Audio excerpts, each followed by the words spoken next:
शेतकरी मित्रांनो, तुम्ही देखील खरीप पीक विम्याची आतुरतेने वाट पाहत असाल तर हा व्हिडिओ तुमच्यासाठी अतिशय महत्त्वपूर्ण असा होणार आहे। कारण 2025 मध्ये मोठ्या प्रमाणावरती शेती पिकांचं नुकसान झालेलं आहे आणि या नुकसानीबरोबरच खरीप पिकांचं जसं की नुकसान झालेलं आहे, अगदी त्याबरोबर रब्बी पिकांचं देखील नुकसान झालेलं आहे मोठ्या प्रमाणावरती।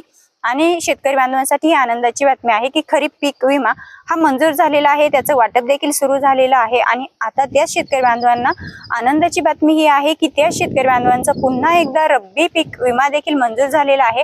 कारण ज्या शेतकरी बांधवांचं खरीप पिकांचं नुकसान झालेलं आहे, अगदी त्याच शेतकरी बांधवांचं पुन्हा रब्बी हंगामामध्ये सुद्धा रब्बी पिकांचं मोठ्या प्रमाणावरती नुकसान झालेलं आहे आणि त्या शेतकरी बांधवांचा खरीप असेल किंवा रब्बी असेल दोन्ही पीक विमे मंजूर झालेले आहेत, त्याचं वाटप देखील सुरू झालेलं आहे। परंतु आपण आजच्या व्हिडिओमध्ये फक्त खरीप हंगाम 2025 चा जो पीक विमा आहे, जो की शेतकरी बांधवांना मंजूर झालेला आहे आणि वाटप सुरू झालेलं आहे, त्याचबद्दलची माहिती जाणून घेणार आहोत। आणि पुढील व्हिडिओमध्ये आपण रब्बी पीक विम्यासंदर्भात माहिती नक्की शेतकरी बांधवांसाठी घेऊन येणार आहोत। तर शेतकरी मित्रांनो, आजच्या व्हिडिओमध्ये आपण हे जाणून घेत आहोत कोणत्या जिल्ह्यातील शेतकरी बांधवांना खरीप पीक विमा मंजूर झालेला आहे, किती मंजूर झालेला आहे, म्हणजे हेक्टरी किती मंजूर झालेला आहे, कोणत्या जिल्ह्यासाठी किती रुपयांचा निधी हा खरीप पीक विम्यासाठी मंजूर झालेला आहे ही माहिती। राज्यातील संपूर्ण 33 जिल्ह्यांचा विचार केला तर संपूर्ण 33 जिल्ह्यांमध्ये 1945 कोटी रुपयांचा निधी हा खरीप हंगामासाठी किंवा खरीप पिकांसाठी मंजूर करण्यात आलेला होता खरीप पीक विम्यासाठी। त्यामध्ये सुमारे 92% म्हणजे 1780 कोटी रुपयांची रक्कम ही थेट शेतकरी बांधवांच्या बँक खात्यामध्ये जमा देखील करण्यात आलेली आहे आणि उर्वरित जी रक्कम आहे ती देखील लवकरच शेतकरी बांधवांना जमा केली जाणार आहे।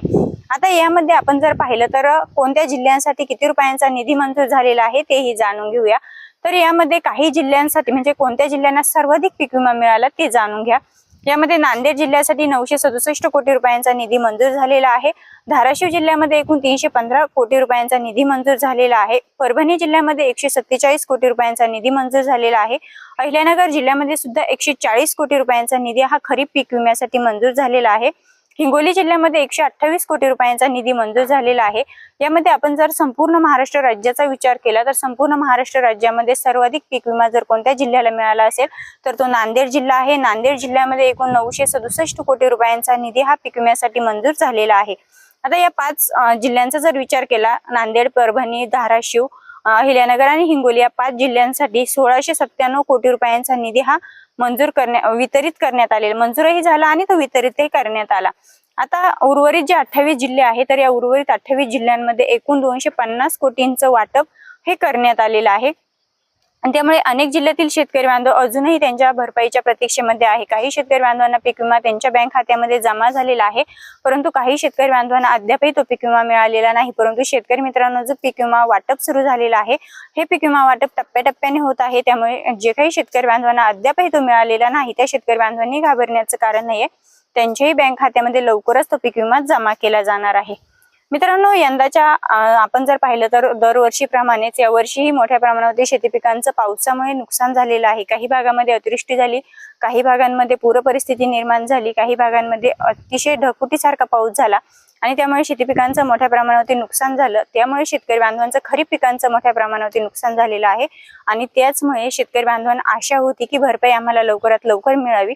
जी नुकसान भरपाई किंवा जो पीक विमा मिळालेला आहे तो अतिशय उशिरा मिळालेला आहे, परंतु तरी सुद्धा शेतकरी बांधवांना आता कुठेतरी समाधान मिळतं की त्यांना त्यांची जी नुकसान झालेलं आहे तर त्याची पीक विम्याची भरपाई ही त्यांना मिळण्यास सुरुवात झालेली आहे। मित्रांनो, आपल्या चॅनलवरती नवीनच असाल, पहिल्यांदाच भेट देत असाल, नक्की सबस्क्राईब करा। पुन्हा भेटूया अशाच नवनवीन आणि महत्त्वपूर्ण माहितींसोबत। तोपर्यंत धन्यवाद।